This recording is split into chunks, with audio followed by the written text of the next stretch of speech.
മുസ്ലിം ലീഗും ഐക്യജനാധിപത്യ മുന്നണിയൊക്കെ മുസ്ലിം ലീഗും കോൺഗ്രസും നേതൃത്വം കൊടുക്കുന്ന ഐക്യജനാധിപത്യ മുന്നണി അതുകൊണ്ട് തന്നെയാണ് സ്ത്രീകളുടെ പ്രത്യേകമായിട്ടുള്ള ക്യാമ്പയിനുകൾ ഈ തെരഞ്ഞെടുപ്പിൽ മുൻകൂട്ടി തന്നെ നമ്മൾ അതിന് രൂപം കൊടുത്തുകൊണ്ട് ഇതുപോലെയുള്ള സദസ്സുകൾക്ക് തയ്യാറായിട്ടുള്ളത്. അപ്പോൾ നിങ്ങളാണ് തിരുത്തേണ്ടവർ. സ്ത്രീ ശാക്തീകരണമാണല്ലോ ഇന്നത്തെ വിഷയം. ഈ കാലഘട്ടത്തിൻ്റെ വിഷയം അതാണ്. നിങ്ങളുടെ ശക്തി എന്താണ് എന്ന് ഭരണകൂടങ്ങളെ നിങ്ങൾ മനസ്സിലാക്കി കൊടുക്കണം. അത് കേരളത്തിലും മനസ്സിലാക്കി കൊടുക്കണം, ഇന്ത്യയിലും മനസ്സിലാക്കി കൊടുക്കണം. നിങ്ങളെ നിസ്സാരമായി കാണുന്ന ഭരണകൂടങ്ങൾ, ആ ഭരണകൂടങ്ങൾ നമുക്ക് വേണ്ട. കേരളത്തിലും വേണ്ട, ദേശീയ തലത്തിലും വേണ്ട. അതിനുള്ളൊരു നല്ല അവസരമാണ് നമുക്ക് കൈവന്നിട്ടുള്ളത്. ഇപ്പോൾ കേരളത്തിലാകുമ്പോൾ ദുർഭരണമാണ്. എല്ലാവരും പറയുന്ന അതാണ്. ഒരു ഭരണവിരുദ്ധ വികാരം കേരളത്തിൽ കുറച്ച് കാലമായിട്ട് ഇവിടെ നിറഞ്ഞുകൊണ്ടിരിക്കുന്നുണ്ട്. ആ വികാരം ഒന്നുകൂടി ആളിക്കത്താൻ പോവുകയാണ് ഈ ലോക്സഭാ തെരഞ്ഞെടുപ്പിലൂടെ. കേരളത്തിന് മുമ്പും പലരും ഭരിച്ചിട്ടുണ്ടല്ലോ.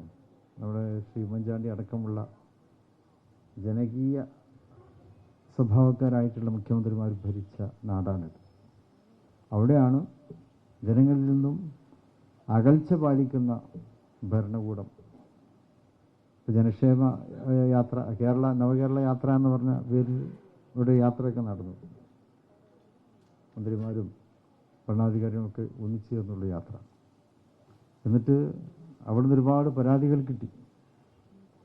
പണ്ട് മുഖ്യമന്ത്രിയായിരുന്ന ശ്രീ ഉമ്മൻചാണ്ടി അദ്ദേഹവും യാത്ര നടത്തി, ജനസമ്പർക്ക യാത്ര.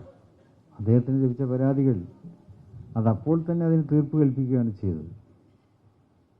ആ പരാതികൾ ഓരോന്നോരോന്നായി സമയബന്ധിതമായിട്ട് തന്നെ പരിഹരിക്കുവാനുള്ള പരിശ്രമങ്ങളുണ്ടായി. എന്നാൽ നവകേരള യാത്രയിലും ആളുകൾ കുറേ പരാതി കൊടുത്തു. പക്ഷേ അതൊന്ന് തുറന്നു നോക്കാൻ പോലും ബന്ധപ്പെട്ടവർ തയ്യാറായിട്ടില്ല എന്നുള്ളതാണ്. ഈ പരാതികളൊക്കെ അതാത് കലക്ട്രേറ്റിലാണത്രേ അതൊക്കെ കൊണ്ടുപോയി വെച്ചത്. അപ്പോൾ എറണാകുളം കലക്ട്രേറ്റിൽ ഇതേമാതിരി കുറച്ച് ആൾക്കാർ അവിടെ പോയി. കാരണം വല്ല പരിഹാരവും കാണാൻ പറ്റുമോ എന്നുള്ള നിലക്ക് പരാതി അവിടെയാണല്ലോ ഉള്ളത്. കലക്ട്രേറ്റിൽ ചെന്നപ്പോഴാണ് കലക്ടർ പറയുന്നത് ഞങ്ങളുടെ തന്നെ ഫീസ് ഊരിയിരിക്കുകയാണെന്ന്.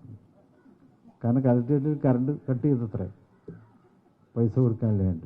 ഇലക്ട്രിസിറ്റി ഫീസ് അടക്കാൻ പറ്റാണ്ട് കലക്ട്രേറ്റ് ഇരുട്ടാണ്. അപ്പോൾ കലക്ട്രേറ്റിൻ്റെ തന്നെ ഫീസ് ഊരുന്നു. പരാതികൾ വെച്ച കലക്ട്രേറ്റുകളുടെ തന്നെ ഫീസ് ഊരുകയാണ്. ഇനിയിപ്പോൾ നമുക്ക് ചെയ്യാനുള്ളത് സെക്രട്ടേറിയറ്റിൻ്റെ ഫീസ് ഊരുക എന്നുള്ളതാണ്. അത് നമുക്ക് 2024 ആ തെരഞ്ഞെടുപ്പിന് ഐക്യജനാധിപത്യ മുന്നണി വിജയിപ്പിച്ചുകൊണ്ട് കേരള സെക്രട്ടേറിയറ്റിൻ്റെ ഫീസ് വരണം, ഇന്ത്യൻ ഭരണകൂടത്തിൻ്റെയും ഫീസൂരി അവിടെ ജനാധിപത്യത്തിൻ്റെയും മതേതരത്വത്തിൻ്റെയും മതസഹിഷ്ണുതയുടേതുമായ അതിനെ സംരക്ഷിക്കുന്ന ഒരു ഗവൺമെൻറ്റിനെ വിളക്ക് തെളിയിക്കുവാനായിട്ട് നമ്മൾ തയ്യാറാകണം. അതിനുള്ളൊരു ആദ്യ പടി എന്നുള്ള നിലക്കാണ് നിങ്ങളെല്ലാവരും വിളിച്ചു ചേർത്തിട്ടുള്ളത്. നിങ്ങളെല്ലാവരും നിങ്ങളുടെ ഉത്തരവാദിത്വം നിറവേറ്റണം.